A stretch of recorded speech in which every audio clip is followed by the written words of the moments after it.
Bum bum bum bum bum bum bum bum bum bum bum bum.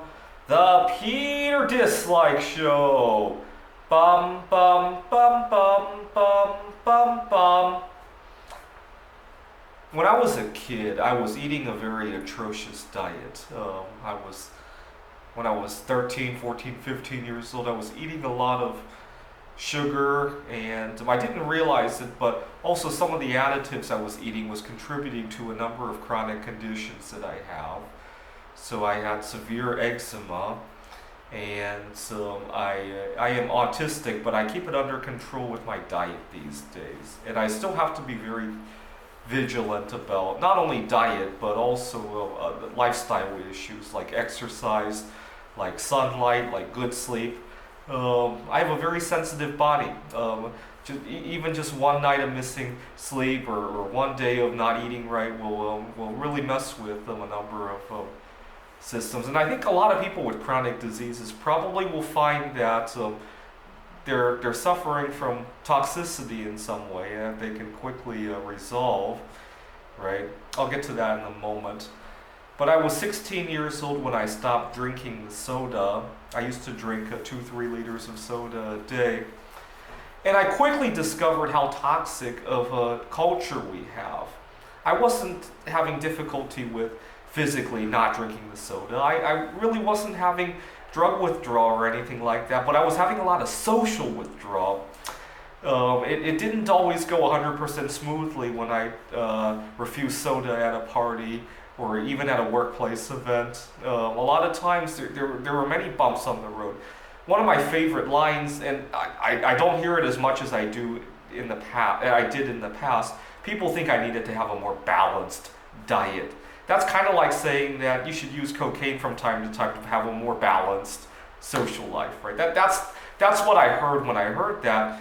Some people, many years ago, it doesn't happen so much nowadays, but people used to worry that I would be malnourished from not having fast food or soda. Did it ever occur to them how did people live before these things were invented?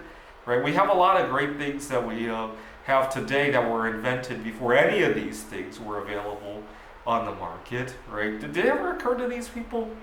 I just don't get how people can think like that. Now, in more recent years, I've also started to do intermittent fasting. And this past year, I also went 4 months without caffeine. I was just before COVID had hit, I had some issues with social life as a result of my binge eating disorder. And I decided to do a number of intermittent fasts to get over my eating addiction. And I kind of lucked out on the timing of that. COVID hit, and I didn't have too many in-person commitments, obviously. And it made the intermittent fast go so much smoother. You gotta understand, a lot of times, like I said, some people stick their nose in your business, right? I have colleagues who, again, I go to the office, I have to refuse various foods that have sugar, MSG, trans fat. And then these people, some of them are nice, but they don't realize how much they're intruding on my life. They go out of their way to prepare something that works for me, and then they have to learn about intermittent fasting and why I can't have it at a certain time. And it not that these people are doing anything wrong, it's just a barrier. And it makes me realize how much I need to ramp up my art career so that I can finally leave that all behind, right? Now, during my time without the caffeine, the reason I quit the caffeine is kind of interesting. I was working on an art project involving anodizing of sheet metal, and I wanted to have very steady hands. I was using an anodizing brush, and I wanted to have very steady hands, and I decided to stop using caffeine for a week before I worked on this piece of tantalum that I had ordered. Unfortunately, I quit the caffeine, and the tantalum didn't show up for another 3 weeks. And during that time, I was feeling so good. I was sleeping a whole lot better. I had my steady hands. And also, I found I was more mellow. if I went to an event and there was a girl that I liked, I could strategize about it. I didn't get very jumpy about it. Now, there was a big problem, though. I lost my concentration and focus. Fortunately, I was teaching at Phoenix College. I was teaching a course that was really up my alley. I could teach that course in my sleep. But during that time, I had difficulty with reading publications. I had difficulty with writing a publication. And I made an embarrassment of myself trying to submit a paper about an AI for the game of Ticket to Ride. The paper was rejected, but that's okay.